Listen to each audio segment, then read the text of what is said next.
My co-wife had zero clue.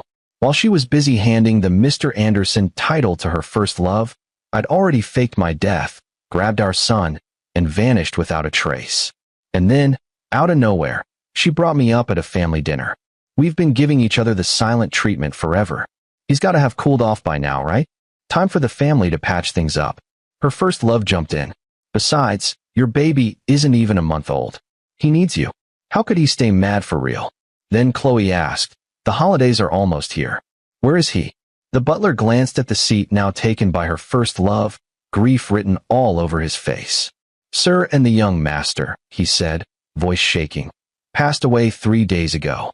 The second those words dropped, everyone watched the always composed Khloe Anderson, eyes bloodshot, bolt from the room. Everybody in Chicago knew I was crazy devoted to Khloe. Loved her for 8 years. Chased her non-stop till she finally married me. What nobody knew. When Khloe was 5, she gave me her mother's ring and promised we'd get married when we grew up. At 15, she tattooed our initials over her heart, dead serious.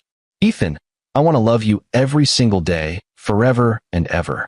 At 18, she risked her life, ran straight into a burning building to save me. A falling beam smashed into her head. Emergency surgery. Doctors warned she might lose her memory. Right before they wheeled her in, she took off the silver locket she'd worn since she was a kid and put it around my neck. Ethan, not even death can keep us apart, let alone a little memory loss. Wait for me. I'll remember you. Wear this locket and never take it off. It's how we'll find each other again. When Khloe woke up, she'd forgotten everything before 16. She thought Liam Carter, the guy who'd secretly crushed on her forever, was her boyfriend. For 8 damn years, I tried everything to make her remember. Nothing worked. Her father forcing her to marry me just made her hate my guts even more. Once, after a car accident almost took me out, Khloe said, "Don't call me unless Ethan Grant is dead. That'll free up the Mr. Anderson title for Liam." That one sentence snuffed out the last spark I had left. From that moment on, I just wanted to disappear from her world. For good. Mr. Grant, this is the disappearance service you ordered. Scheduled time of death, 3 days from now, during your son's 1-month celebration. Method, staged car accident into the river. The deceased will be listed as you and your son. Please confirm. I gently patted my sleeping baby and signed without hesitation. After years of loving someone who'd never loved me back, today was the day I finally let go. As I walked out, the giant screen in the mall was looping an interview with Khloe. She was holding hands with Liam Carter, eyes soft in a way she'd never looked at me. Liam's son is only 2 and he needs a mother's love right now, she told the reporter. So we have no plans for children of our own. I don't want to upset him. The crowd went wild. Wow. Ice Queen CEO ignores her own son but dotes on her first love's kid. That's devotion. I'm so jealous. He's the guy she fell for at 16. Never seen someone as shameless as Ethan Grant. She and Liam are perfect. He knows she only loves Liam and still clings to the Mr. Anderson title. What a creep. Their words hit like knives. I could barely breathe. My son's crying snapped me out of it. I ignored the crowd and rushed inside, hunting for a nursing room. And just my luck, I ran straight into Khloe on the ground floor. She was in a toy store, helping Liam's son pick out a toy gun. Calm, patient, smiling. The second she saw me, that smile died. Besides stalking me all over the city and begging me to come home, can't you do anything useful? Her voice was ice cold. Come on, Khloe, Liam said, sliding an arm around her like he owned her. Ethan's with the baby. He's probably feeling vulnerable. Just go home with him today. Your son's 1-month celebration is coming up. You haven't even held him. Ethan's child is just a tool to appease my father. He's not worthy of being held by me. Then she pinched Liam's cheek like it was cute. Even though he's not mine, I'm way happier holding your son. A crowd gathered. Oh my God, that's Khloe Anderson and her husband. That's her own baby. That was harsh. After everything he did for her, Ethan took care of her day and night for 3 years when she was blind. Now she sounds like she wants him dead. Crowds flipped fast. Some trashed me. Some defended me. I was used to it. I looked at the disgust on her face, my eyes burning. She'd forgotten running into that fire for me. Forgotten donating bone marrow when I had leukemia. Forgotten promising to love me forever. The only one still trapped in those sweet memories wasn't her. It was me. But in 3 days, I'd be gone for good. My son started wailing harder. Panic shot through me. I shoved Liam aside and rushed to the nursing room. I heard a thud. A cry. I didn't look back. My phone started blowing up. Khloe. I turned it off. When my son finally calmed down, I stepped out. Khloe was sitting on a bench, holding Liam. Bandage on his forehead. Crying. Khloe, don't blame Ethan, he sobbed. He was just worried about the baby. He didn't mean to scar my face. He knows your acting career depends on your looks, and he still pushed you. He's malicious. Khloe's face turned to stone. Ethan, get over here and apologize. No, it's okay, Liam said, but his eyes were shining with victory. I looked at him, blank. Then I took off the silver locket. I was out of line today. I held it out. Take this as my apology. Confusion flickered across Khloe's face. Liam acted shocked. Ethan, I can't take this. It's your most precious thing. Please put it back on. Really? What game are you playing now? Khloe frowned. Last time I told you to give that locket to Liam, you said you'd rather die. What changed? I'm not playing games. I just don't want it anymore. I turned to leave. She blocked me. Don't think this reverse psychology crap will make me go home with you. Are you that desperate? In your dreams. I placed the locket in her hand without even looking at her and walked away. In 3 days, I'd be gone forever. Why would I care about some keepsake? Why would I care if she ever came home? Khloe felt something was off about me, but she couldn't figure it out. She carefully polished the locket and handed it to Liam. This is my most precious good luck charm. I want you to have it. Khloe, I think Ethan's really upset. You should go after him, Liam said softly. Whether he's upset or not has nothing to do with me. Let's go. Midnight hit. Khloe still wasn't home. Before, I would have been calling everyone, losing my mind, begging her to come back. After 2 major brain surgeries, she wasn't supposed to stay up late. Now, I was done. I had Maria help me pack every gift I'd ever given Khloe. 5 huge boxes. Watches and art worth hundreds of thousands. 136 custom suits. And the 238 love letters she once wrote me. I used to think those pieces of my burning love could bring her feelings back. Bring her memories back. I had no clue back then that my college roommate Liam straight up sabotaged me, messing with my timing so I'd reach Khloe late at the hospital. By the time I finally showed up, clutching that box of letters like my life depended on it, Khloe was awake and holding Liam's hand. Her eyes? Full on adoration. Liam, she said softly, I'll take care of you for the rest of my life. I'm gonna make you a star. That line shattered me. I tried to hand her the letters, the locket, anything to prove who I really was. But all I got back was ice-cold contempt. You are a truly despicable, scheming man. How dare you take the letters I wrote to Liam and replace his name with yours? You even got a matching tattoo and stole the locket I gave him. You have no shame. The woman who once loved me like crazy now believed every single lie Liam fed her. All she had left for me was disgust. No matter how her friends tried to explain the truth, Khloe wouldn't budge. She was dead set on believing I was some manipulative user. She even threatened to cut off her friends if they ever defended me again. 8 years. 8 freaking years of waiting. Of hoping. Of swallowing her mockery. Tears blurred my vision. If she really loved me, how could her body not remember my touch? How could she mix me up with someone else? How could she hurt me this badly without even a shred of trust? In the end, it hit me, simple and brutal. She just didn't love me enough. I forced down the bitterness burning in my throat, slid the wedding ring off my finger, and tossed it in the trash. Then I poured gasoline all over those boxes of memories. Maria, our housekeeper, dug the ring out of the bin, panic in her voice. Sir, you can't. This is the ring she carved with lilies for you when she was 16. And all these gifts, these letters, they were her most treasured possessions. If you burn them, it will destroy her. Please, just give her a little more time. She loves you so much. She's bound to remember. It doesn't matter if she remembers or not. I don't want her anymore, I said, and dropped the lit lighter onto the pile. The Khloe I loved died when she was 16. She was never coming back. The flames roared, lighting up my face. There was sadness in my eyes, yeah, but also the tiniest spark of hope. In 62 hours, my son and I would disappear. Gone. Nothing left behind for Khloe. That night, just as I was about to sleep, the sky exploded. Rain poured down like the world was ending, lightning flashing, thunder cracking so loud it shook the walls. I've always been terrified of storms, so I put on my noise-canceling headphones and curled into a ball under the covers, waiting it out. Then I heard a sharp cry from the crib. My heart dropped. Forcing myself to move, I rushed to my son. He was burning up, face flushed, milk spilling from his mouth. I scooped him up and ran downstairs to call a cab. We lived out in the suburbs, and getting a ride on a night like this? Practically impossible. Then a familiar Rolls-Royce glided past. Inside were Khloe and Liam. "Stop the car. Stop." Forgetting everything between us, I fought the wind, struggling to keep my umbrella open as I ran and banged on the window. "Khloe, let us in. Our son Leo has a high fever. We need to get to the hospital." She rolled the window down slowly, her eyes locking onto mine, voice cold as hell. "You're so manipulative. When I don't come home, you lie about our son being sick to drag me back." "Leo really has a fever," I begged, my voice shaking. "Khloe, I've never asked you for anything. But I'm begging you now. For the 3 years I cared for you when you were blind, please. Just give us a ride. He needs a doctor.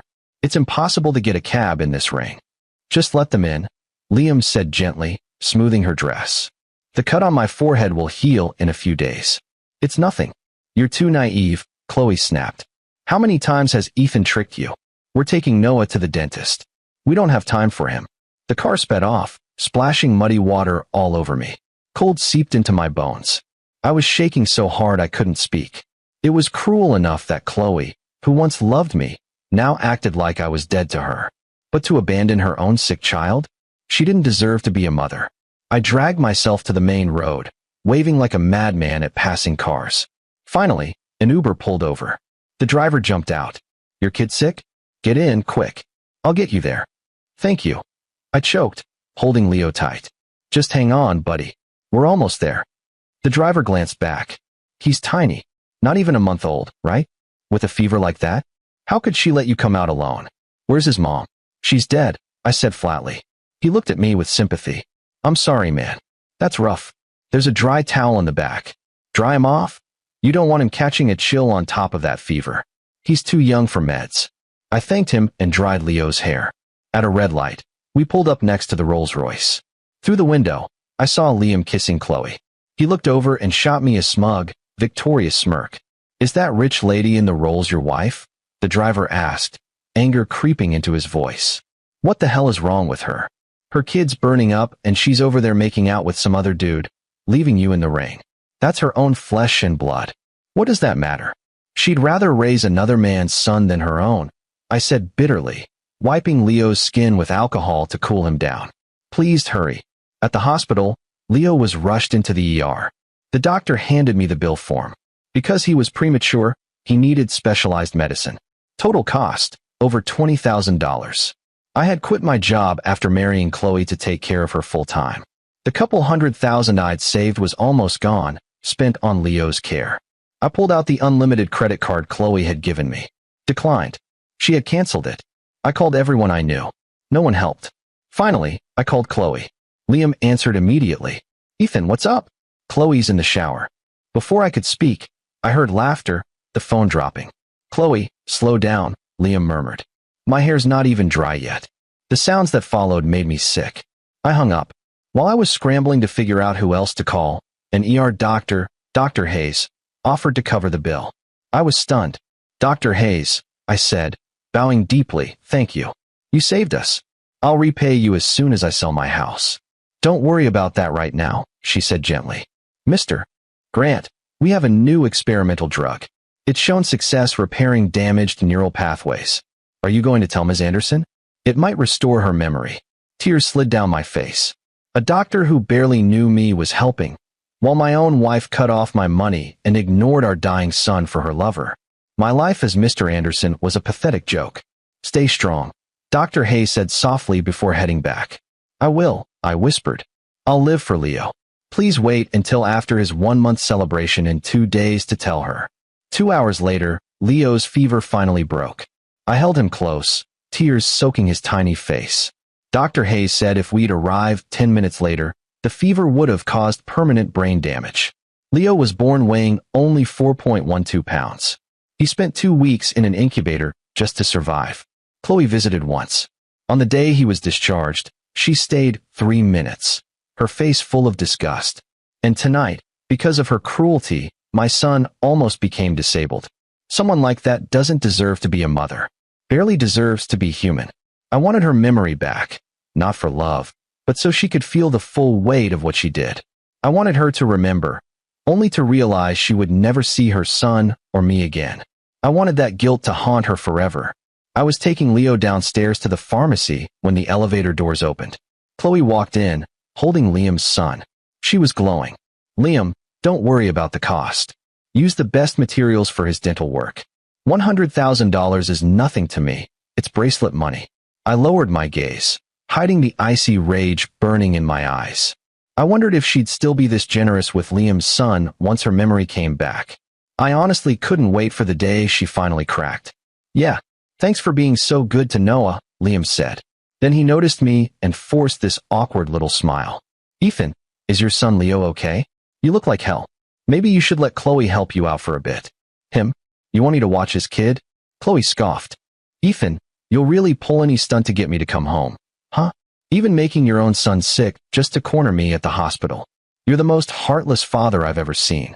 I ignored her, focused on fixing Leo's blanket.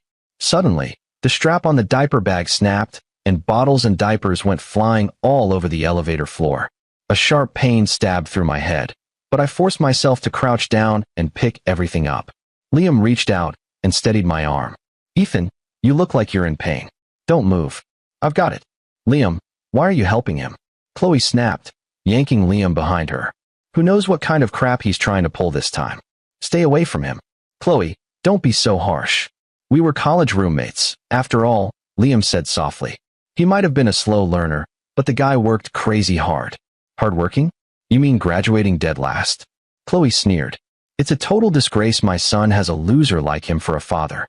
And it's an even bigger disgrace my son has a heartless woman like you for a mother." I shot back, fighting through the pounding in my head as I grabbed the last diaper. "Don't you ever call yourself Leo's mother again. You don't deserve that title." Khloe stared at me like she'd seen a ghost. I could tell she realized the man standing in front of her wasn't the same guy. I used to be so obedient, so desperate to please. I never talked back.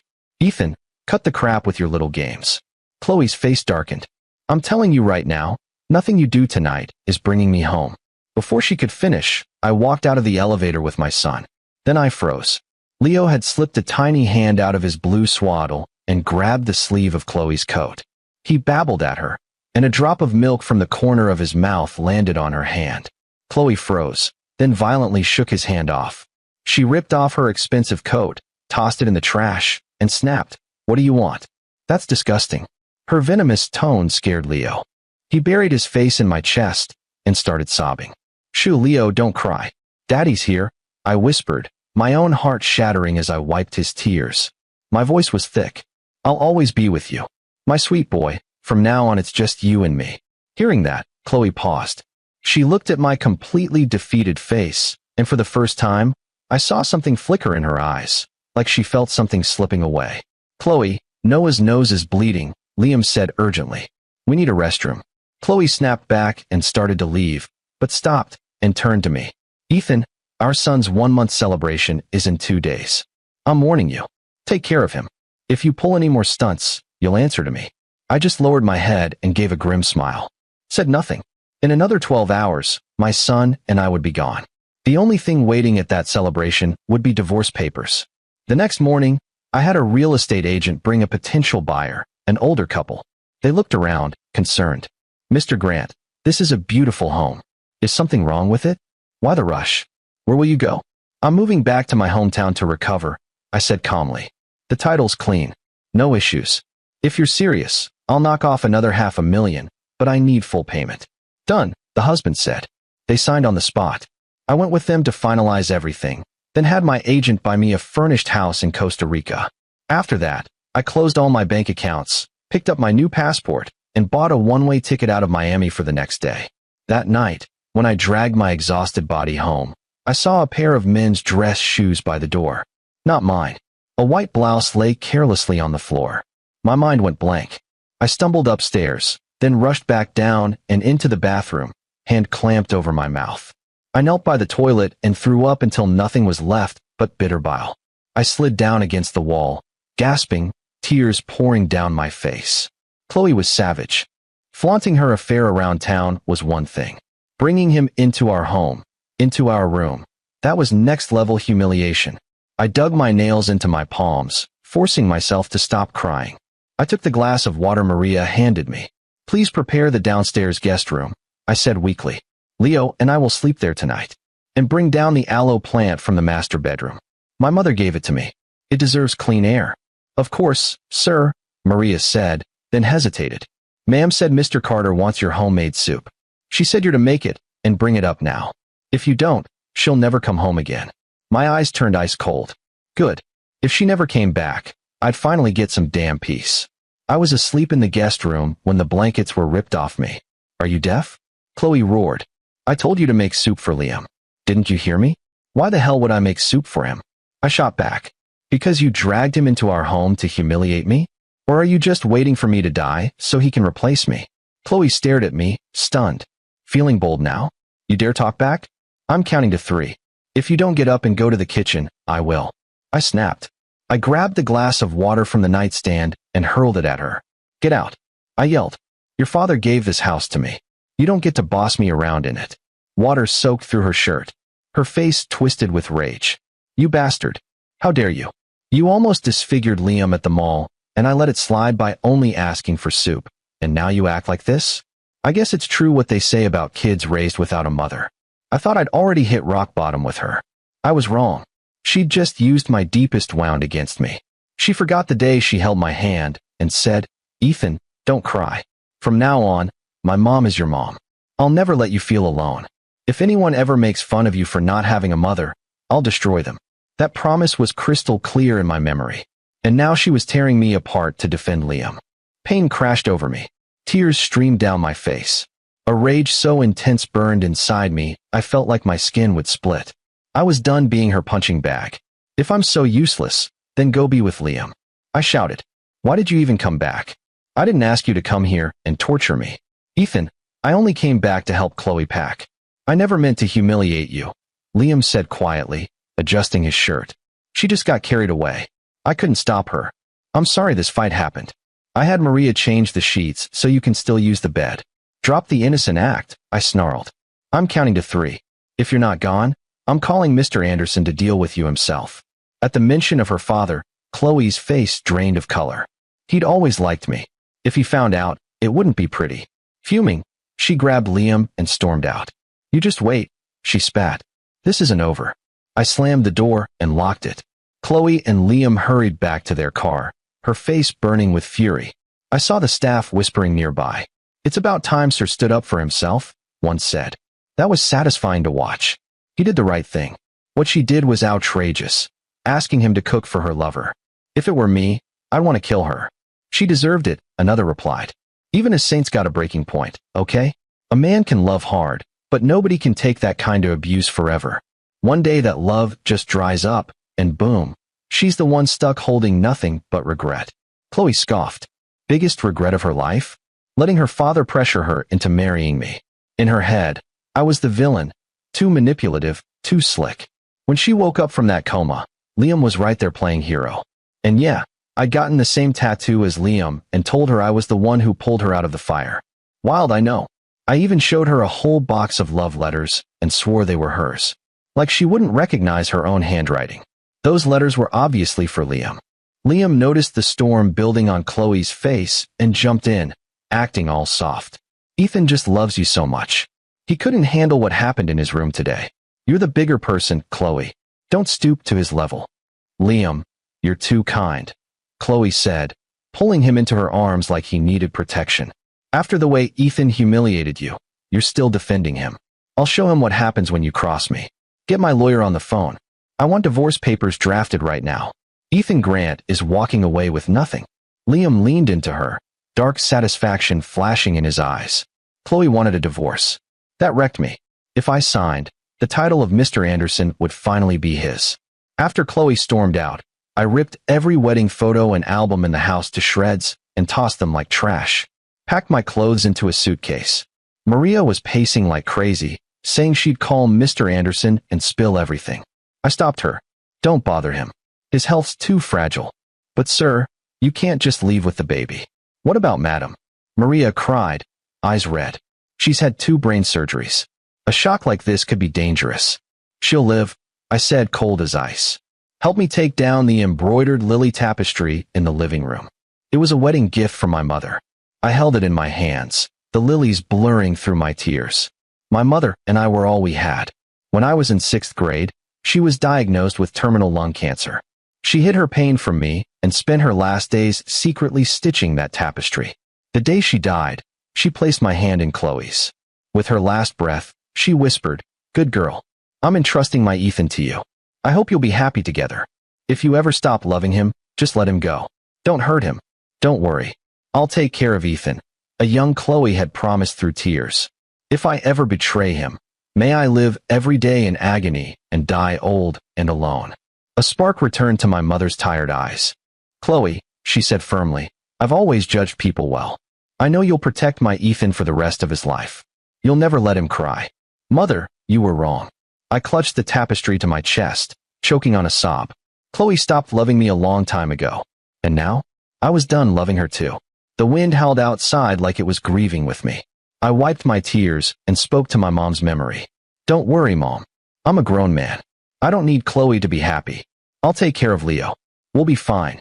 "Sir, the president sent a courier with a document for you," a lawyer said, bowing as he walked in. I took the envelope. Divorce agreement. Khloe wasn't paying a single cent in child support. Not 1 cent. She demanded I leave with nothing and even return the custom wedding ring she'd given me. Heartless. I was about to sign when my phone blew up with messages from Liam. "Ethan, Khloe just dropped 10 million on emerald earrings at an auction tonight.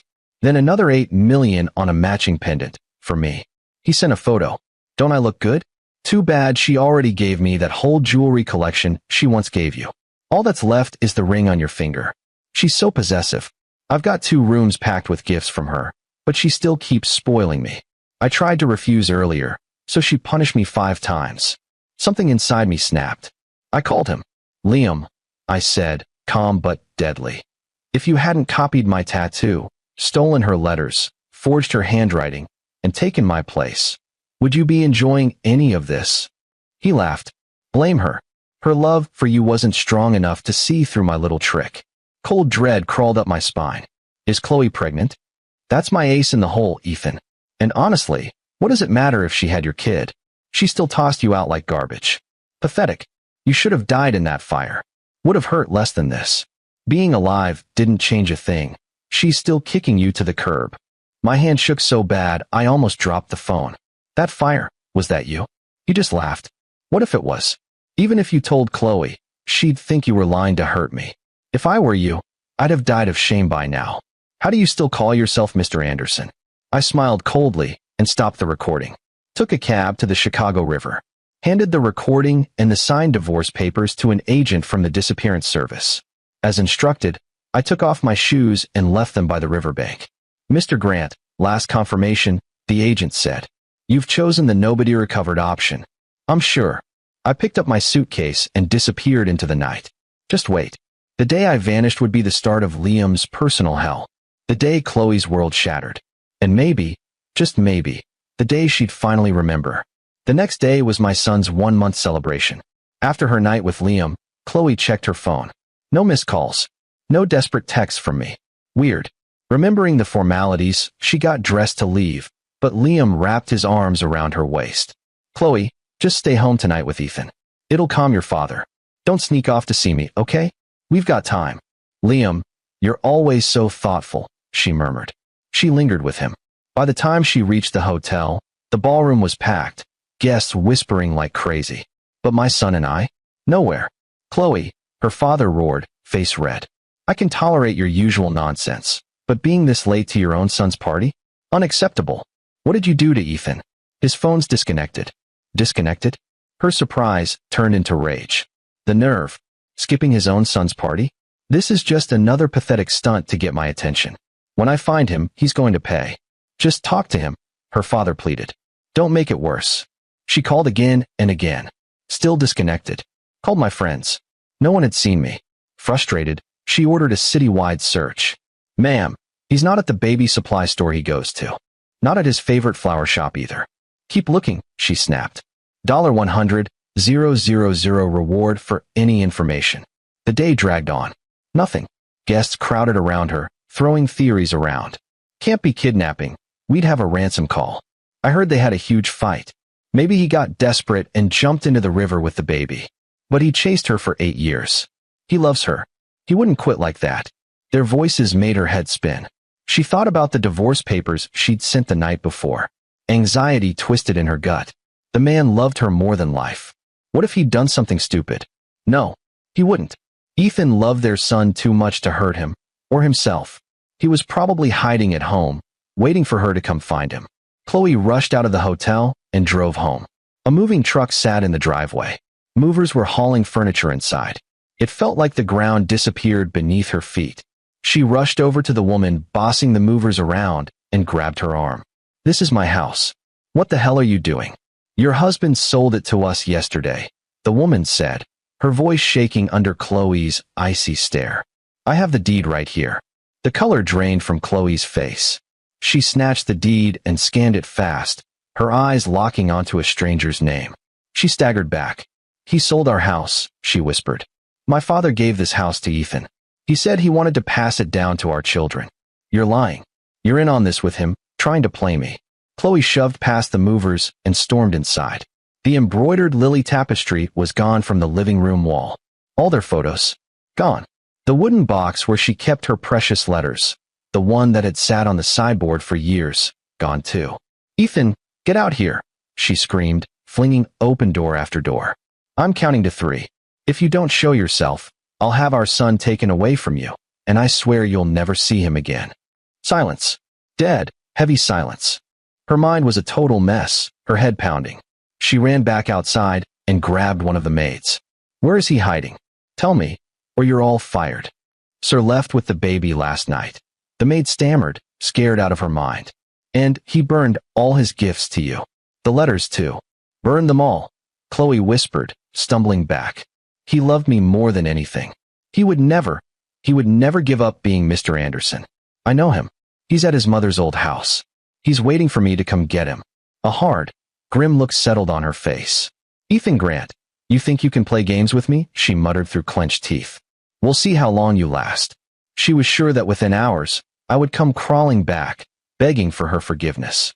Khloe waited at the hotel until nightfall, but I never showed. She grew restless, irritated. This man was getting bold, leaving her hanging like this. When he came back, she'd lay down new ground rules, no question. Khloe, go find my son-in-law and my grandson right now. Do you hear me? Her father demanded, his face dark. Every guest here is waiting. Are you trying to disgrace the Anderson family name? Other family members chimed in, telling her to go. Fine, fine. I get it. I'm going, she snapped. Just as she turned, the ballroom doors flew open and her assistant rushed in, panic written all over his face. What is it? Where's Ethan? Khloe demanded. Ma'am, he sold his mother's house too. There's no one there. Khloe's head spun. She staggered back. Ethan and his mother had been inseparable. He loved that tiny house more than his own life, and he sold it. Was he really cutting all ties to Miami? Was he seriously never coming back? You ungrateful child. What did you do to drive him away? Her father shouted, striking her with his cane. Ethan took care of that baby day and night. And this is how you treat him? How did I raise such a cold-hearted daughter? Now go find him. Father, calm down. He's just mad because I mentioned divorce last night. He's hiding to punish me. He loves our son too much to do anything stupid. Put out a missing person alert across the city. I want him found. Ma'am, his social security number, his driver's license, it's all erased. There's no record of him on any flight or bus. Another assistant rushed up, dragging an old man with him. Ma'am, I found someone. He has information about Mr. Grant. Khloe's pupils tightened. She grabbed the old man's sleeve. Where did you see my husband? The man shakily held up a plastic bag. I was fishing by the Chicago River around midnight. I found these under a rock. The name on them is Ethan Grant. Khloe took the papers. At the bottom of the last page was Ethan's signature, firm, final. Her hand trembled as she picked up a small digital recorder. She inhaled and pressed play. A familiar conversation filled the air. Liam, if you hadn't copied my tattoo, stolen her letters, forged her handwriting, and taken my place, would you be enjoying any of this? Then Liam's voice, smug as hell. If you want to blame someone, blame her. Her love for you wasn't strong enough to see through my little trick. He laughed. If I were you, I would have died of shame long ago. How can you still call yourself Mr. Anderson? The recording ended with Ethan's hollow, broken voice. Fine. As you wish. I'll give you the title of Mr. Anderson. The recorder slipped from her hand and hit the floor. Khloe dropped to her knees, her face shattered. How could this be? She couldn't be wrong. Liam was the one she loved. Ethan was the fake. This had to be some setup. He was angry about the divorce, so he faked this to ruin her. Keep searching, she screamed. Find that manipulative bastard and bring him to me. I'll make him pay. Ms. Anderson, the old fisherman said softly, I don't think your husband is coming back. He pulled something else from his bag. I found these by the river too. A pair of men's dress shoes. Size 10. I'm so sorry for your loss. Khloe stared at the shoes, and a memory hit her hard. The day before their wedding, her father had forced her to go shopping with Ethan. If you wear shoes bought by the one you love, he had said, you'll always find your way home. She had brushed him off completely. Khloe, you ungrateful daughter. Her father sobbed, tears streaming down his face. You drove the man who adored you to his death.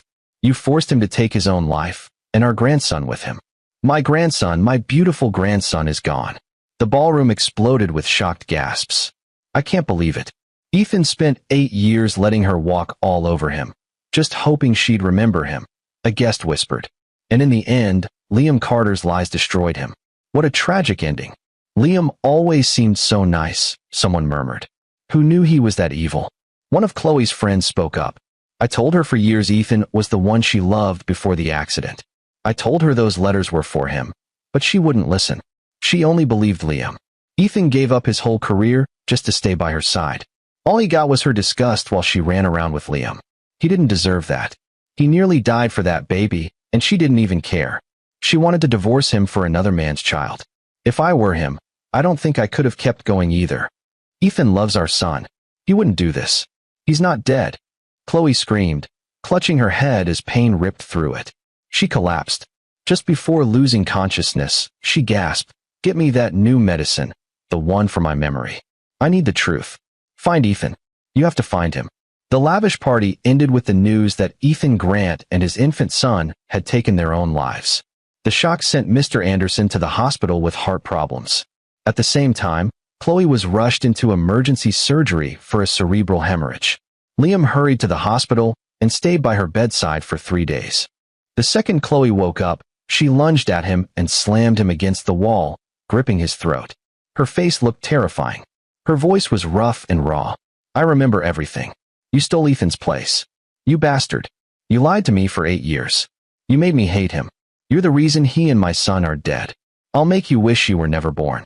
Liam's face turned purple as he fought for air, finally shoving her off. And you think you're innocent? He rasped. If you really loved Ethan, would my lies have worked so easily? You're the one who pushed him into despair. You're the one who killed him, and your son. Agony flashed across Khloe's face. She dropped to her knees, clutching her chest. Memories flooded back. Khloe, can you buy me these shoes? My favorites are always the ones you pick. Khloe, I made your favorite soup. Maybe it'll help you remember. Then his final broken words. Fine. As you wish. I'll give you the title of Mr. Anderson. She grabbed the recorder, her eyes burning with desperate hope. Ethan is strong. He wouldn't just die. He's alive. And when I find him, I'm going to make you pay for what you did. The story of Khloe, Ethan, and Liam blew up overnight. The public turned on Liam, furious over his lies and betrayal. The internet went absolutely nuts, calling for him to get blacklisted from Hollywood ASAP. His endorsements? Gone. Dropped like hot trash. His movies were yanked off streaming platforms overnight. Anderson Corp's stock tanked hard, and the shareholders were losing their minds. Then the mob flipped the script and aimed all that rage at Khloe, slapping her with the heartless monster label. The scandal owned the headlines for over a month. And people were still mad, like furious. All the way out in Costa Rica, I couldn't escape it. Every time I opened my phone, boom, there it was. I never tapped a single article. Just scrolled past like it didn't exist. I was done with Khloe, whether she was breathing or not. Not my problem anymore. Ethan Grant was dead. I was Evan Cole now, small bakery owner, proud dad to an amazing son. I messed around with day trading online, nothing crazy, just enough. Life was simple, quiet, peaceful. A whole year blinked by. I was at the hospital for Leo's annual checkup when I stepped into the elevator and ran straight into Dr. Hayes. She stared at me for a long second, eyes filling up. "Ethan," she whispered. "It's been a long time. Are you okay?" "You've got the wrong guy.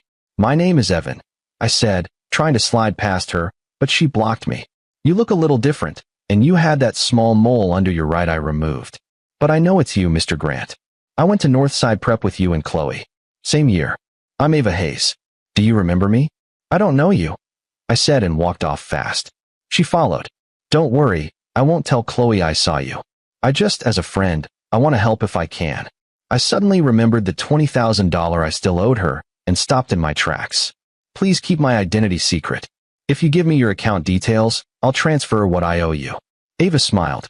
"The medical conference I'm here for doesn't start until this afternoon. I'm free till then. Let me walk you down to pediatrics." "Okay," I said. "Thanks." She stayed with me through Leo's whole checkup. Even won him a little toy car from one of those claw machines. The kid was giggling like crazy. As we were about to say goodbye, her face turned serious. "Ethan," she said softly, "do you remember I became a doctor because of you?" "Because of me?" I asked, completely confused. "I can't believe you," she said, pouting playfully. "You even wrote on my arm, and you forgot." She rolled up her sleeve. "Look." I looked and froze.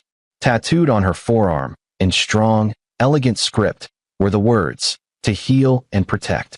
My handwriting. No doubt about it. A memory hit me hard. When I was 10, I was in the hospital battling leukemia. I met a girl my age who'd broken her leg playing basketball. She'd visit me every single day, bringing butterflies she caught or sneaking me snacks from the cafeteria to cheer me up. Khloe hated it. She'd chase the girl off whenever she saw her, telling her to stay away from me. The day after my big surgery, I was resting when she climbed in through my window. She handed me a small box. "I have to go home now," she said. "I brought you these butterflies. I hope they make you happy. When I grow up, I'm going to be a doctor. I'll invent the best pain medicine ever so you never hurt again." I told her that was a noble goal. Then I took a marker and carefully wrote on her arm, "To heal and protect." A doctor's duty is to heal and protect. "I never forgot what you said," Ava said now, tracing the tattoo. "I studied like crazy, always aiming for the top, hoping you'd see my name on the honor roll and remember the girl who brought you butterflies. I just wanted you to see me." Her expression fell. "But you forgot. You only ever saw Khloe." "I'm sorry," I said, shame hitting hard. "Khloe told me she brought the butterflies. I believed her. I was the one who brought them." "That manipulative witch," Ava snapped, old anger flashing in her voice. "The day of the big basketball game freshman year, I was going to tell you everything. But Khloe started a fight to shut me up. I got suspended and had to transfer schools. I never got another shot to talk to you." Tears streamed down her face. "When I heard she mistook Liam for her boyfriend after her accident, I was so mad I could have lost it. But you never gave up on her. You waited 8 years for her memory to come back. If I'd perfected that neural drug sooner, you wouldn't have suffered so much." "It's okay," I said quietly, wiping my own tears. "That pain's in the past. I'm good now. Maybe someday you can come watch me play basketball again." Her smile lit up the whole hallway. "I'd love that." After that, Ava started stopping by my bakery every afternoon. We slipped into an easy rhythm, talking about everything, getting closer without even trying. A few weeks later, she invited me to a local basketball game. After it ended, she ran over with a bottle of water, then covered my eyes. "I've got a surprise," she whispered.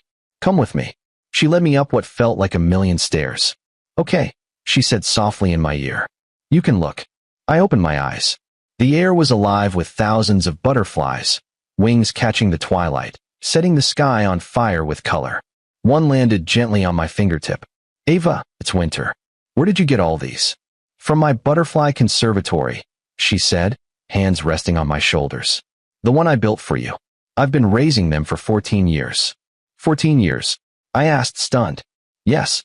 From the day I met you," she said, eyes locked on mine. "Ethan, I never forgot you. You've been in my heart for 14 years. You're part of me. Please give me a chance. Let me take care of you." Her intensity was almost too much.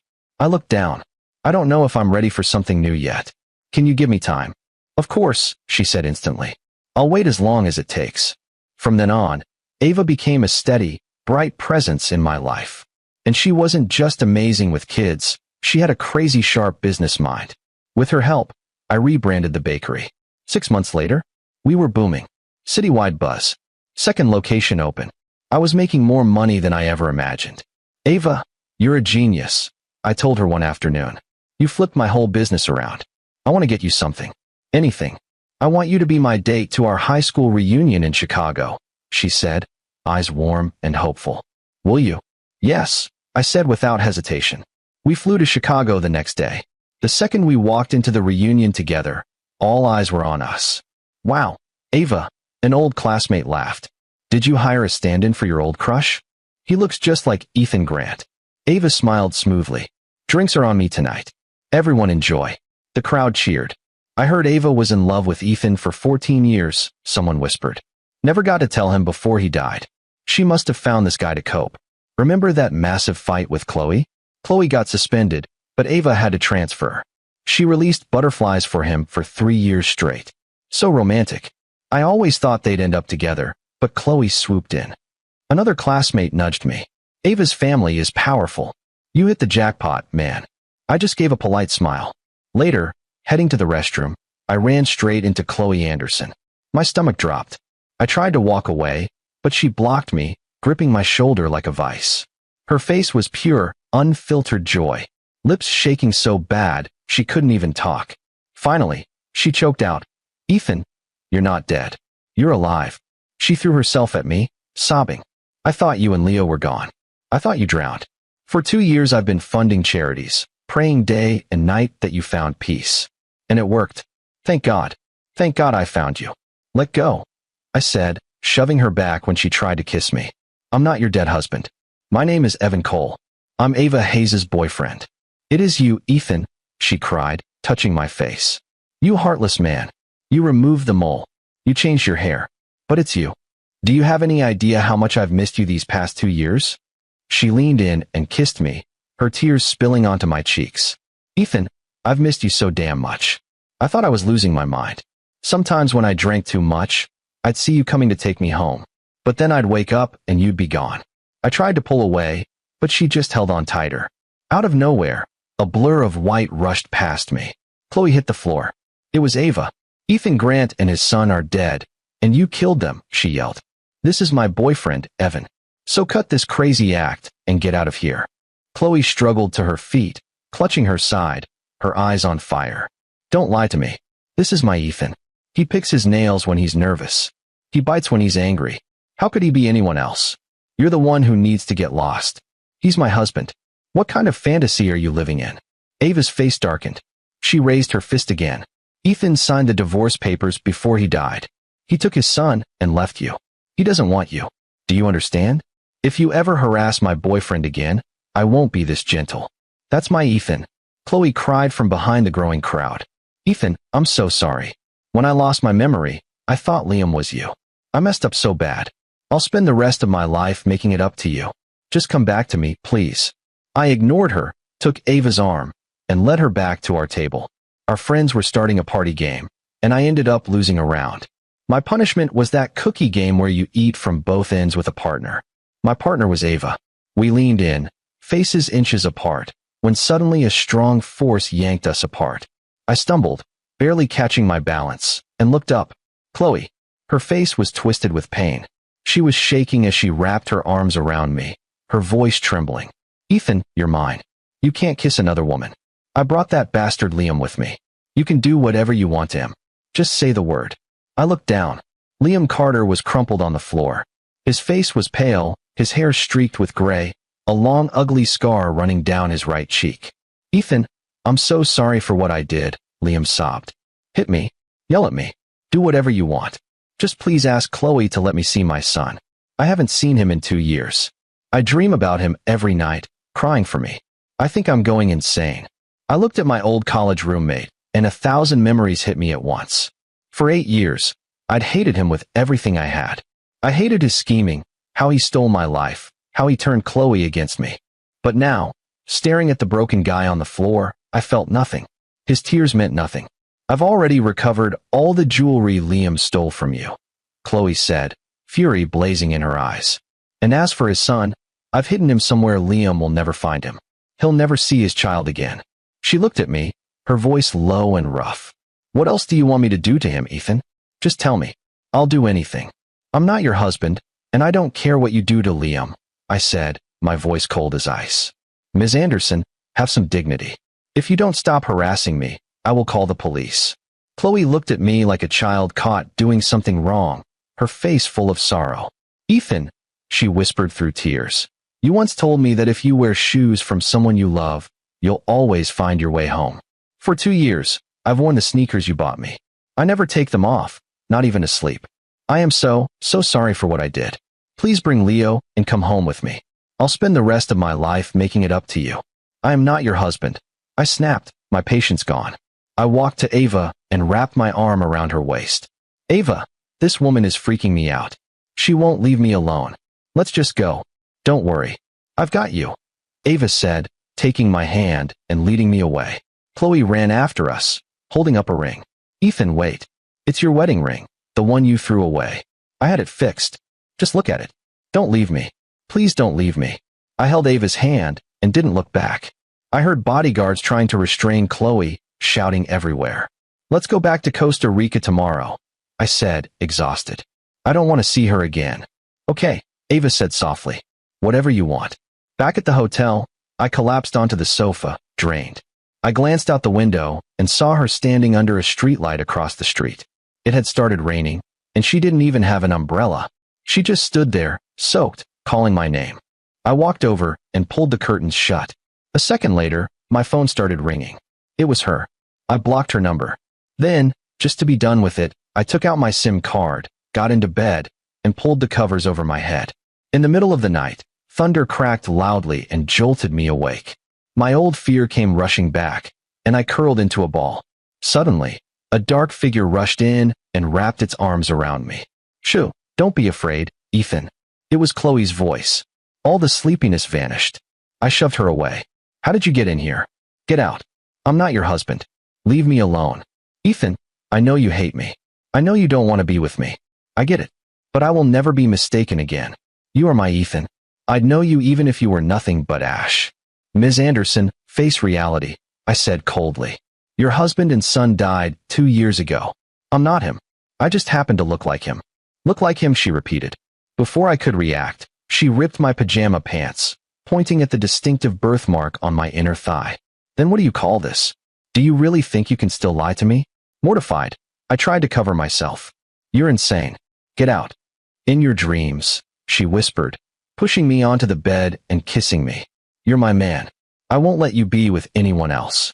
I fought back, and the struggle got so violent it woke Leo. He started screaming. Leo, I yelled. Using all my strength, I kicked her off me.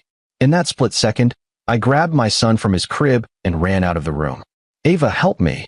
The guest room door flew open. Ava stepped in front of me, shielding me from Khloe. Have you completely lost your mind? Ava demanded. Breaking into our home in the middle of the night to assault my fiancé? Get out, or I'm calling your father to come pick you up. Khloe's fists were clenched. She turned to leave, but stopped at the door. Ethan, she said quietly, dangerously, I will never let you be with her. The only way that happens is over my dead body. After she left, and I finally got Leo back to sleep, I looked at Ava. She's not going to stop, I said grimly. Maybe we should announce our engagement. If it's public, she won't be able to pull stunts like this. Okay, Ava said, her eyes full of compassion. I'll be your shield as long as you need me. You've finally started healing. I won't let her drag you back into the dark. The next morning, Khloe and I were the #1 trending topic on Twitter. She had donated 3 new buildings to our old university in my name. She also announced plans to turn my mother's old house into a public lily garden. In an interview, Khloe was smiling brightly. My husband and son are alive, she declared. I'm going to do everything in my power to win them back and save my marriage. I'm asking the public for support. I'm giving myself 100 days to bring my family back together for the holidays. I scoffed and put my phone down. What made her so sure I would ever take her back? I never go back to things I've thrown away. Ethan, breakfast is ready, Ava said, setting a bowl on the table. She hesitated. Khloe released a recent photo of you. The internet is convinced you're Ethan Grant. What are you going to do? Ethan Grant is dead. I'm Evan Cole, I said. I took her hand, snapped a photo of us, and posted it on Twitter. Ms. Anderson is mistaken. I am not her late husband. My name is Evan Cole, and this is my fiancée, Ava Heiress. Ava immediately retweeted it, adding, "Please respect our privacy, Miss Anderson, and stop harassing my fiancé." A moment later, Khloe retweeted Ava's post with her own comment.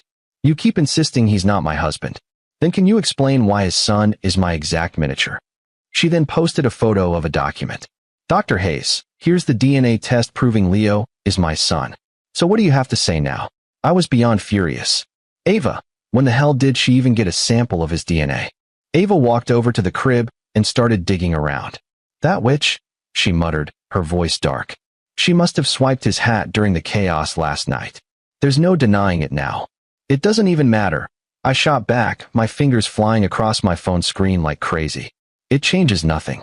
I fired off another tweet and tagged Khloe. "I'm marrying Ava Heiress. You're destined to die alone." Boom. Absolute firestorm.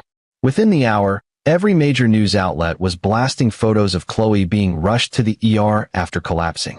The internet lost its mind. Who the hell is this Ava Heiress? Does she have a death wish trying to steal Khloe Anderson's husband? Okay, Khloe treated him like trash, but for Ethan to just announce he's engaged to someone else? Then they found it. A photo of Ava sitting in the stands at one of my basketball games. It was candid, catching the exact second she looked at me. The setting sun wrapped her in soft golden light. I showed Ava the picture. "Look at this," I said, grinning. "It's straight out of a movie." "It's beautiful," she agreed, ruffling my hair. Like we were the two leads in some epic love story. I gently touched the image of the girl glowing in gold. "Ava," I said quietly, "you were my salvation. You gave me the guts to start over. I'm so damn glad I found you again." We locked eyes. Her dark eyes filled with tears. She pulled me into a soft embrace. "Ethan," she whispered, her voice thick with emotion. "That night at the hospital, I almost lost you. Every time I think about it," she pulled back and forced a radiant smile. "Guess there's some good karma in being a doctor. I got to save the man I love, and now I get to be with him forever. I'm so happy. I feel like I've waited my whole life for this." I reached up and wiped a tear from her cheek. "No more sad thoughts," I murmured. "You can do what a fiancé is supposed to do now." Her lips met mine in a warm, gentle kiss. I closed my eyes and kissed her back. We were completely lost in the moment when a phone started ringing nonstop. I glanced at the caller ID. My heart dropped. I answered. "Mr. Anderson, is everything okay?" "Ethan," he sobbed. "I need you to talk to Khloe. She just got out of the hospital and started drinking again. She's throwing up blood, but she won't stop. No one can get through to her. I wouldn't be calling if I had any other choice. I'm desperate." Knowing about his heart condition, I couldn't say no. "Mr. Anderson, please don't worry. I'll find her," I said. "But I need to be crystal clear about one thing. I am never, ever getting back together with her. Please make her understand we have to go our separate ways." "I'll try, Ethan. I promise," he said, relief flooding his voice. "I'm sending you the address now." I rushed to the bar he mentioned and found Khloe in a private room, surrounded by friends begging her to stop drinking. Her face was flushed, her shirt unbuttoned, and her right hand heavily bandaged. When they saw me, they looked like they'd seen a miracle. "Ethan, thank God you're here," one friend said. "Please make her stop. She just had surgery for a stomach tumor. She can't drink. She's going to kill herself." "She always listened to you, Ethan," another pleaded. "Please talk some sense into her. Her father's heart can't handle this stress." I stopped a few feet away. "Khloe," I said flatly, "stop drinking. It's time to go home." She looked up, her drunken eyes widening with pure joy. She reached out to touch my face, then let her hand fall. "I'm dreaming again," she slurred. "I'm dreaming Ethan came to take me home.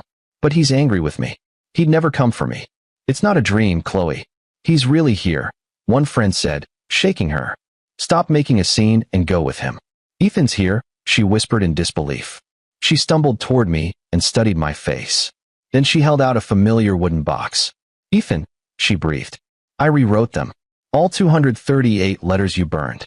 I remembered every word. Will you look at them?" I didn't move. Her face crumpled. Then she slowly unbuttoned her shirt. Ethan, she said, I had this tattooed over my heart, so I will never, ever forget you again. Please, just give me one chance to fix this. I looked. Tattooed in crimson ink over her heart were the words, My love, Ethan. Scarlet letters intertwined with blooming lilies. The sight burned. In my head, I could almost hear her voice from those letters. My love, Ethan, New Year's Eve is so cold and lonely without you. Can you bring me hot chocolate? My love, Ethan, I love when you blush after I kiss you and chase me around with a textbook. You're so cute. I could just eat you up. My love, Ethan, Merry Christmas. Don't forget to wear the matching watch I got you, or I'll kill you. My love, Ethan, don't stress about your grades. I'll work hard and make enough money to take care of you forever. Okay, please don't cry. It breaks my heart. All those memories, all those words, permanently carved into her skin. I looked away. Khloe, I said, each word heavy as hell, it's too late. Whatever love I had for you is gone. It's not coming back. We can build it again, she argued desperately. If I show you how much I love you, you'll remember how much you loved me. I shook my head. Khloe, I waited 8 years for you. I gave you 1,000 chances. You never trusted me. You never believed a single word I said. You wished I was dead so you could be with someone else. Ethan, she started. I cut her off. You say you loved me, but after your accident, you didn't remember my touch. You let another man convince you he was me. You call that love. I can explain, she said frantically. After I took the medicine, I remembered something else. When I was in a coma after the fire, I had a dream. I was standing at the edge of a cliff and an old man told me if I wanted to live, the price was all my memories of you. I couldn't leave you alone in this world. So I agreed. I laughed. Cold. Bitter. The stuff you'll make up to get me back. It's pathetic. I turned my back. Khloe, you can't fix everything. The sun will never rise in the west. And I will never forgive you. You weren't a good wife. You weren't a good mother. The only thing you can do now is be a good daughter.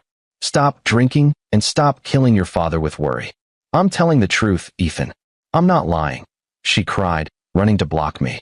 I swear I had that dream. I don't believe a single word you say. I replied, walking past her to where Ava was waiting. Let's go. Don't you dare leave. Khloe screamed, standing in front of Ava's car with her arms spread wide.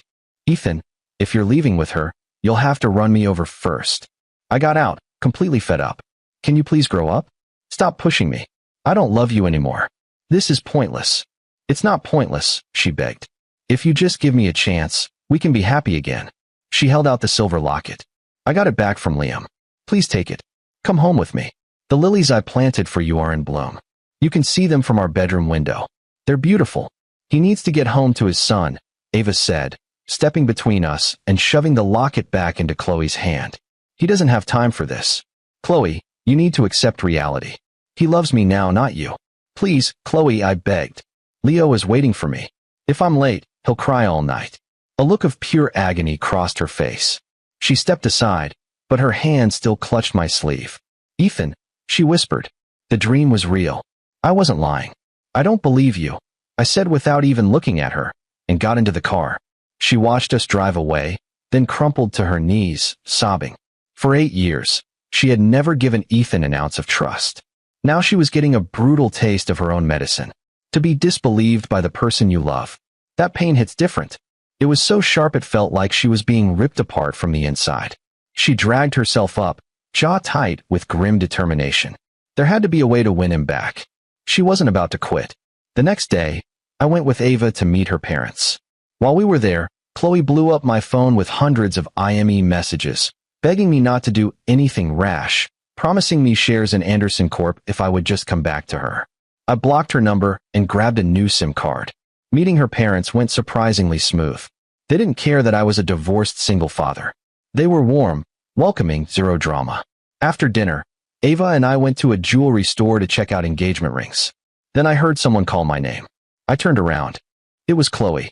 She was wearing a ripped shirt and had wrapped thorny branches around her arms in some wild act of penance. She dropped to her knees in the middle of the packed store. Ethan, I'm sorry, she pleaded, face pale and drained. I was wrong for those 8 years. I broke your heart. Please give me a chance to fix it. Don't get engaged to her. I'm begging you. The entire store went dead silent, then exploded in whispers.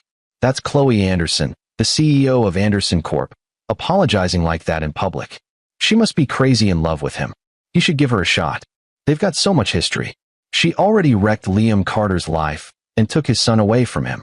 Hasn't she punished him enough? What more does Ethan want? It's not every day a woman like that admits she messed up. He shouldn't push her too far. He should forgive her for the child's sake. A boy needs his mother. Seeing me stay quiet, Khloe's face lit up with hope.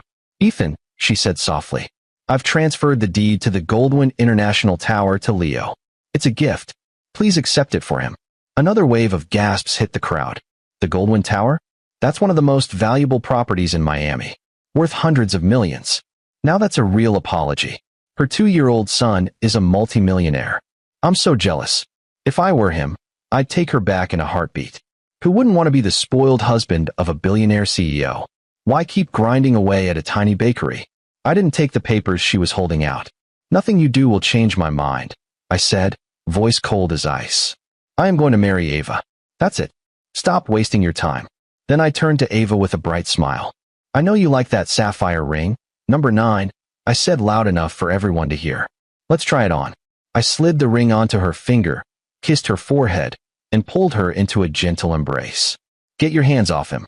Khloe screamed, face twisted with rage. She lunged at us, but was instantly boxed in and restrained by a wall of security guards. She stared at me, unable to get closer, then dropped to her knees, sobbing. Through her tears, the scene blurred and shifted. Suddenly, she was the one kissing Liam, and Ethan was the one standing by the elevator, wiping away tears that wouldn't stop falling. For the first time, she felt the full weight of his despair. Watching the love of your life with someone else, helpless to stop it. That regret was so savage she wished she could go back in time and end her younger self. Khloe looked at the photo of a smiling Leo on her phone's lock screen. I will not give up on you, Ethan, she whispered. I'll find a way to win you back soon. It was my birthday. I woke up to a flood of calls from Liam, which I blocked. Then he showed up at my apartment with a mountain of gifts, begging to see me. I sent him packing. That evening, Ava threw me a birthday party at a private club. Liam was waiting at the entrance. Ethan, he said urgently. That dream Khloe told you about. I think it's real. I was there after her surgery when she was still in a coma. She kept talking in her sleep. She kept saying your name. She's throwing a party for you tonight too. Please, just go. Give her a chance. No, I said flatly. I don't believe in ridiculous fairy tales, and I am never getting back together with her. Now move. He started begging, saying his son was seriously sick with a fever that wouldn't break. That's your problem, not mine, I said, voice sharp as ice. You should have thought about consequences before you decided to steal my life. I regret it, he cried. I can't have any more children. Noah is all I have. He has a heart condition. The stress is killing him. Ava gave a signal, and 2 security guards dragged Liam away. Ethan, he screamed over his shoulder. If anything happens to my son, I swear I'll come for yours. Just wait. A chill ran down my spine. Ava squeezed my hand. He's nobody now, Ethan. He's powerless. Don't worry. I shoved the unease aside. All through the party, my phone kept buzzing with calls from Khloe. I ignored every single one. Ethan, Ava said, walking over. Khloe's been waiting downstairs for hours. You want to see her? I heard she pulled all-nighters working on your birthday present. I don't want her gift, I said calmly. Let's cut the cake. After the party, as we were leaving, Khloe was still there by our car. Next to her was a large, weird-looking machine. I frowned. Will you ever quit? I told you. I don't want your gift. This one's different, Ethan, she said. It's about your mother. You'll like it. She handed me a pair of high-tech glasses. Just try them on, please. Ava nodded that I should try. Reluctantly, I put them on. I gasped. Standing in front of me was my mother. Exactly as I remembered her. Beautiful and gentle in her favorite lily print dress. She opened her arms. Ethan, she said, come here. Let me give you a hug. I stepped forward and rested my head on her shoulder. I felt the warmth of her body. I smelled the faint scent of lilies that always clung to her clothes. I breathed it in, completely lost, until her figure flickered and faded into nothing. It's a fully immersive holographic experience I developed using AI, Khloe said softly. Do you like it? If her voice or mannerisms aren't quite right, I can tweak the programming. I took off the glasses like I was waking from a dream and wiped the tears from my eyes. It's incredible. How much did this cost? I'll pay you for it. Pain flashed across her face. I'm not here to do business with you, Ethan. This is a gift. We've known each other our whole lives. Why are you so cold? Why are you trying to hurt me? I met her eyes, my expression blank. I have no personal relationship with Ms. Anderson. We can only discuss business. Is $5 million enough? If yes, we can sign a contract right now, and I'll take the equipment off your hands. Khloe started trembling with rage. Then she clutched her chest and collapsed. As she lost consciousness, her hand shot out and grabbed my sleeve, grip like iron. Ethan, she whispered, tears sliding from the corners of her eyes. I'll wait for you. I'll wait until we're old and gray. I'll wait forever. Her grip was so tight that even with several people trying to help, we couldn't pry her fingers loose. She was clutching the shirt my mother had made for me, and I couldn't stand the thought of it ripping. So I had no choice but to follow them into the emergency room. As the doctors worked on Khloe, the nurses started talking to me. Mr. Grant, she collapsed from exhaustion working on that gift for you. This is the second time she's been in the ER this week. Her body can't handle much more. Her father has always treated you well. How can you put his daughter through this? You should be more grateful. She's clearly doing everything she can to win you back. Why are you being so heartless? You used to love her so much, and you have a child together. Think about how miserable he'll be growing up without a mom. My son has a mother. I cut in, my voice sharp as hell. This is my life. I don't need your advice. A little while later, Khloe's eyes slowly fluttered open. She rested her head on my arm, her voice weak. Ethan, don't go. Just stay 5 minutes. Please, for the last 2 years, I haven't been able to sleep. I keep hearing you in the house, watering the plants, cooking in the kitchen, but every time I go looking for you, you're not there. Back then, hearing her say that would have shattered me. Now, I felt nothing. When you love someone, their tears cut deep. When you don't, their tears just feel heavy, like something you want to run from. I gently removed her hand. I need to get home to Leo, I said coldly. He needs you, and I need you, she whispered, staring down like a lost puppy. Ethan, I can't live without you. Please come back to me. Khloe, if you don't stop, I'm gonna get angry, I warned. Leo was born premature. He's fragile. He needs me. Then will you come see me tomorrow? Just for a minute? She begged, pulling an old coin from her wallet. You gave me this, remember? You said it was good for 3 wishes. I've only used 1. I still have 2 left. The past is the past, I said, and walked out without looking back. Outside the ER, Ava was holding Leo, who was sobbing his little heart out. The second he saw me, he stretched out his tiny arms, fighting to get to me. I took him from her, patting his back. Shoo, it's okay, sweet boy. Daddy's here. He babbled this long, tear-soaked complaint. My heart ached. I kissed his chubby cheeks. You're such a daddy's boy, I murmured. What are we gonna do with you, huh? He gets that from me, Ava said with a smile. Come on, let's go home. Wait. I turned. Khloe was wheeling herself toward us, fur still dangling from her arm, dripping onto the floor. She struggled to hold up a yellow toy car. Leo, she said, forcing a smile. I'm your mommy. I designed this car for you. It's a present. Leo's crying stopped instantly. He stared at the toy car with wide, round eyes, totally mesmerized. Come, let mommy hold you, Khloe pleaded, her tired eyes lighting up as she opened her arms, voice cracking. Mommy's been such a fool. You're 2 years old, and I've never held you. I'll take you to preschool. I'll teach you soccer. I'll raise you to be a worthy heir to the Anderson family. What right do you have to hold my son? I demanded, stepping in front of Leo, blocking her view. My voice was full of bitterness. When he was a newborn burning up with a fever in the middle of a storm, I begged you for a ride to the hospital. Did you help us? When he needed money for the emergency room, you canceled all my cards. When I called you, did you even bother to answer? She was speechless. She looked down. I'm sorry, she whispered. Sorry doesn't fix everything. I cut in, pain raw in my voice. Because of your cold-hearted cruelty, my son almost had permanent brain damage. I will never forget that. So no, you don't get to ask me to take you back. And you don't get to show up now and pretend you can play mom. I turned and walked away, ignoring her calls behind me. She gripped her wheelchair, big tears splashing onto the yellow toy car in her lap. In her mind, she saw it again, Leo in his blue swaddle in the elevator, his tiny hand reaching out to grab her sleeve, a drop of milk falling onto her skin. She saw his big dark eyes staring up at her, full of innocent curiosity. Her own son, her flesh and blood, just recovered from a life-threatening fever. And what had she done? Like a monster, she had violently shaken him off, spitting. "What do you want? You're disgusting." Leo didn't understand the words, but he felt the rejection. His little face crumpled. He buried his head in my chest, sobbing. And she had walked away with Liam's son without a word, without even a second glance. She had single-handedly crushed her son's first attempt to connect with her. Her cruelty severed their bond before it even had a chance. The sound of a child's laughter snapped her out of it. She looked over and saw Ava holding the yellow toy car, zooming it through the air for Leo. He giggled and threw himself into Ava's arms, planting a wet kiss on her cheek. Ava's face lit up. She held him tight and gently tossed him into the air. "Do you like that, Leo?" He squealed with joy, his chubby face glowing. "Fly again. Fly. Okay, Mommy will help you fly," Ava laughed. "Be careful with him," I said, walking over with his sippy cup. "Don't drop him. Here, sweet boy, have some strawberry juice." "Daddy, I'm flying," Leo yelled, flapping his arms like crazy. "Yes, you are. You're a great flyer," I said, giving him a thumbs up.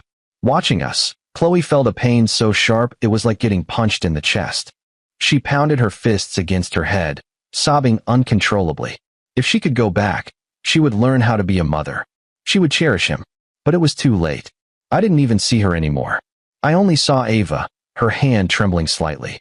Khloe pulled the lily-carved wedding ring from her pocket, desperation flashing in her eyes. Leo was her son. They shared the same blood. If she just tried hard enough, he would accept her, right? And if she got her son back, maybe she could win me back too. She wasn't giving up. She would bring us home. Their family would be whole again for the holidays.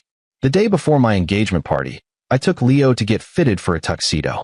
The tailor was amazing, finding him a tiny white suit with gold trim that perfectly matched the gold bow tie on mine. I was thrilled. My little guy looked sharp. Just as I was about to pay, the door opened and Khloe walked in. She was coughing badly. She held up a small, exquisitely made suit. "Leo," she said, voice raspy. "Grandpa made this for you." Leo instantly hid behind my legs, peeking out with cautious eyes. Khloe's smile faltered. "I'm not a bad person, Leo," she softened her voice. "I'm your mommy. We met at the hospital, remember?" She pulled out a remote. The yellow toy car zipped out from behind her, transforming and doing tricks. "What do you think, sweetie? Mommy designed it just for you. Isn't it cool?" Leo peeked out, eyes full of longing. Then he toddled over to Ava, pulled her wallet from her purse, and held it out to Khloe. "Money," he said in his tiny voice. "Buy car." "Oh, you silly little boy. It's a gift. It's free," Khloe said, sadness written all over her face. She reached to pat his head, but Leo flinched and scrambled back. That tiny movement hit her like a knife. She fought back tears. "Don't be scared, sweetie. I would never hurt you." "After you showed up at the hospital, Leo cried himself to sleep," I said, pulling my son behind me. "He's sensitive and you scare him. Please just leave us alone." "I'm exhausted, Khloe." Ethan was finally starting to recover, Ava added, her face tense. "Since you came back, he barely sleeps. I'm here to take care of him and his son. They don't need anything from you. Please stop.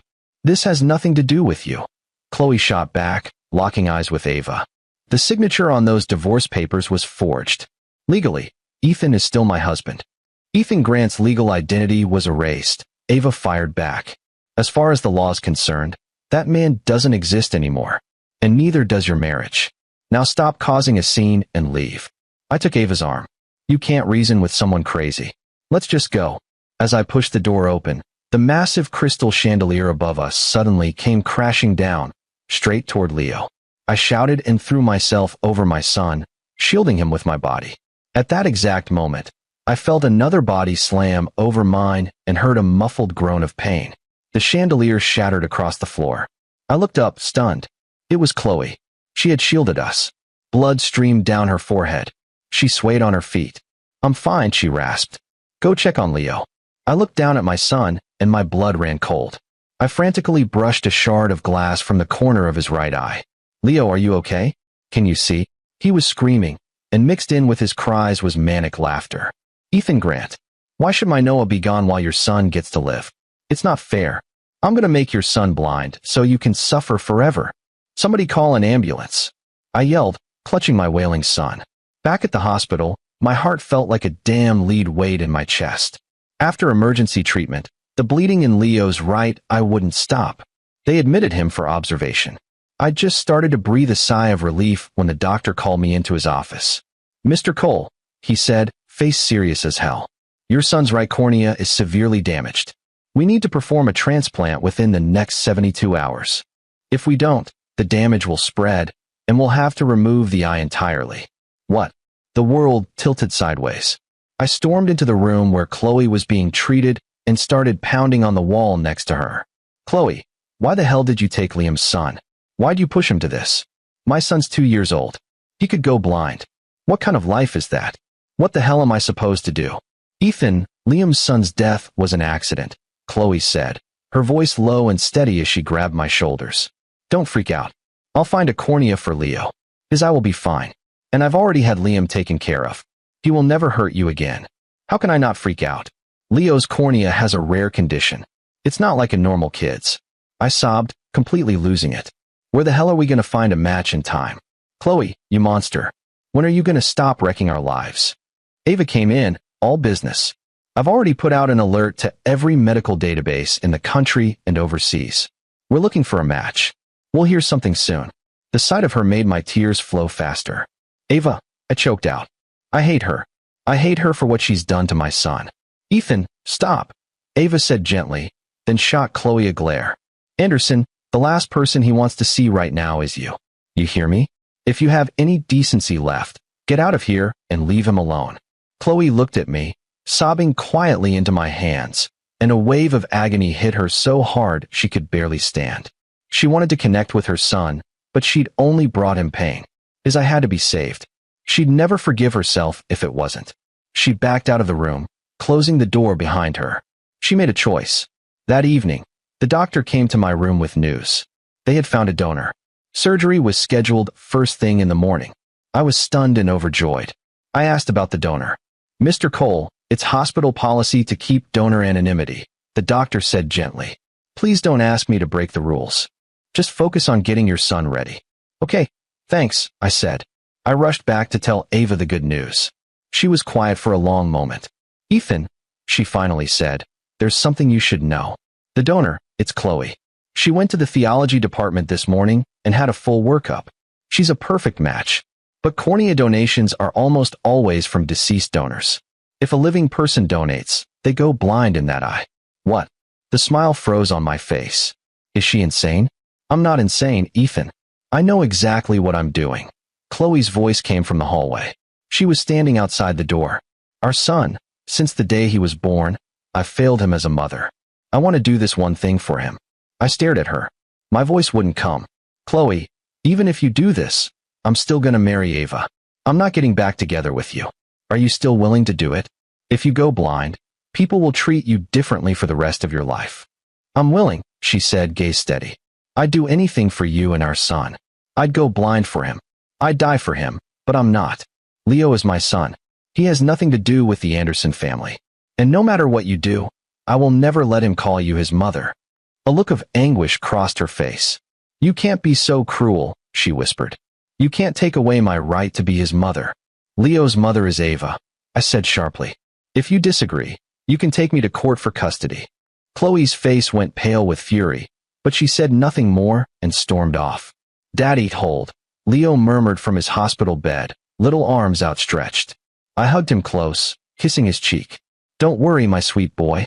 We're gonna find the perfect match for you, and you'll be able to see just fine. And we did. 56 hours later, another donor was found. Surgery was a success. Khloe tried to come to the hospital, but Ava's security wouldn't let her anywhere near. During Leo's recovery, a steady stream of expensive toy cars arrived from Khloe. I sent every single one back.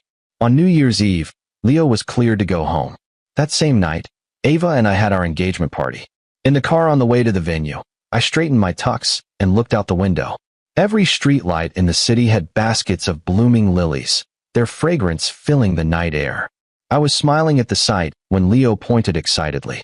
Daddy, flowers. Those are your daddy's favorite flowers, sweetie, Ava said. Mommy had them flown all the way from France. I looked at Ava, a grin playing on my lips. You know, in some cultures, lilies symbolize a long, happy marriage and many kids. She blushed under my gaze. Don't start making stuff up. They symbolize a long and happy marriage, period. Nothing about kids. I took her hand and placed it on her stomach. The seeds have already been planted, I murmured, smile widening. She swatted my hand away, embarrassed and annoyed.